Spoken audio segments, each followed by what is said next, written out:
Assalamualaikum warahmatullahi wabarakatuh. Perkenalkan, nama saya Novi Apriliani Anggraini, Guru Bahasa Indonesia SMA Swasta Teladan Pematang Siantar.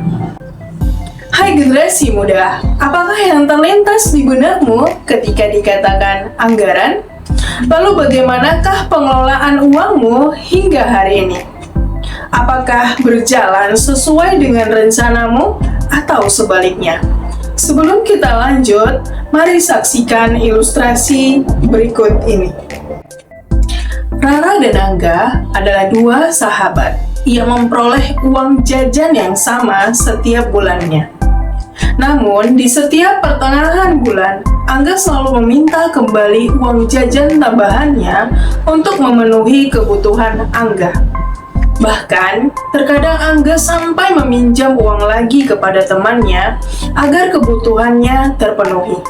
Sementara itu, Rara selalu menyesuaikan anggaran yang masuk dengan anggaran yang keluar, sehingga ia tidak perlu meminjam uang, bahkan semua kebutuhannya terpenuhi. Bagaimana dengan ilustrasi tersebut? Mengapa Angga lebih cepat kehabisan uang daripada Rara? Tepat sekali, hal ini dikarenakan Angga tidak memiliki perencanaan keuangan yang baik. Nah, bagaimana jika hal tersebut terjadi kepada kita? Apakah kamu mau terus-terusan meminjam uang untuk hal-hal yang tidak terencana dengan baik? Tentunya, untuk menghindari hal itu, kita perlu memanajemen uang kita dengan merancang anggaran belanja kita. Hal yang sama juga dapat terjadi kepada negara kita, jika negara kita tidak memiliki rancangan yang baik. Dan hal tersebut tidak hanya berdampak kepada individu saja, melainkan kepada seluruh rakyat Indonesia. Agar hal tersebut tidak terjadi, maka pemerintah membentuk anggaran pendapatan dan belanja negara atau sering yang kita kenal dengan sebutan APBN. APBN merupakan pengelolaan keuangan negara setiap tahun yang ditetapkan dengan undang-undang. APBN dilaksanakan secara terbuka dan bertanggung jawab, serta ditujukan untuk sebesar-besarnya terhadap kemakmuran rakyat. Dengan adanya APBN, rencana dan sasaran pembangunan selama 1 tahun dapat terlaksana dengan baik. Ada beberapa fungsi dari APBN yang harus kita ketahui sebagai berikut. Yang pertama, berfungsi sebagai pengawasan.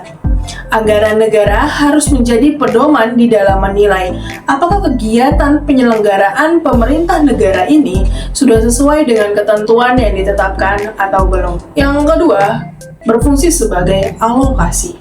Semua anggaran negara harus diarahkan guna mengurangi pengangguran dan pemborosan sumber daya. Yang ketiga, berfungsi sebagai distribusi. Semua kebijakan anggaran negara harus memperhatikan rasa keadilan dan kepatutan. 4. Berfungsi sebagai stabilisasi.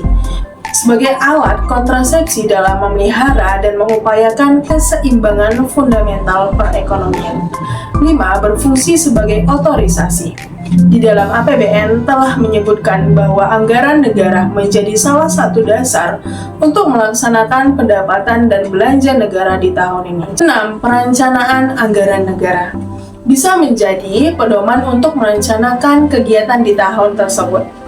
Ketika suatu pembelanjaan telah direncanakan pada sebelumnya, maka negara bisa membuat beberapa rencana supaya bisa mendukung pembelanjaan tersebut. Sejak awal tahun 2023, tren kasus COVID-19 dunia sudah mengalami penurunan. Sekarang, hampir semua negara telah menerapkan restriksi minimal.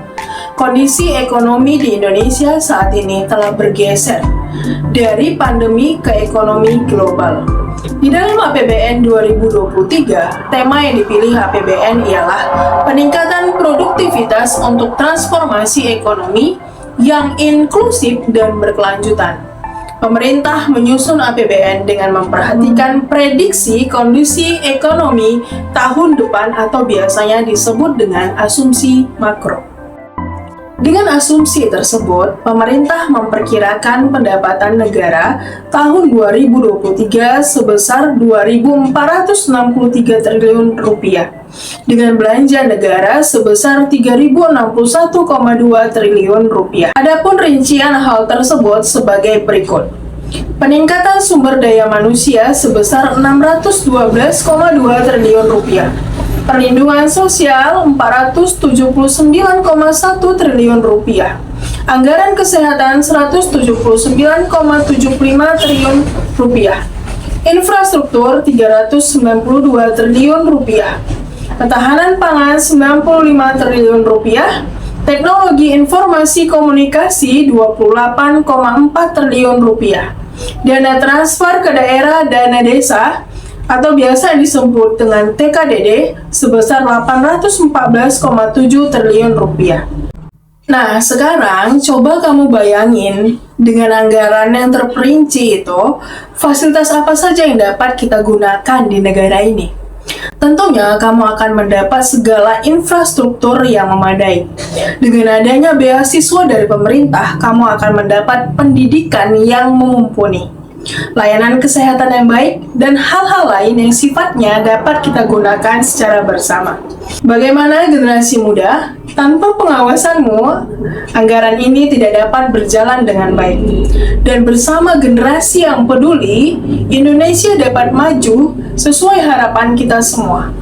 APBN adalah uang kita, uang rakyat, yang digunakan sebesar-besarnya demi kesejahteraan masyarakat. Maka dari itu, agar rencana anggaran dan pendapatan yang telah direncanakan dapat berjalan dengan baik, mari kita peduli dengan uang kita demi masa depan bangsa.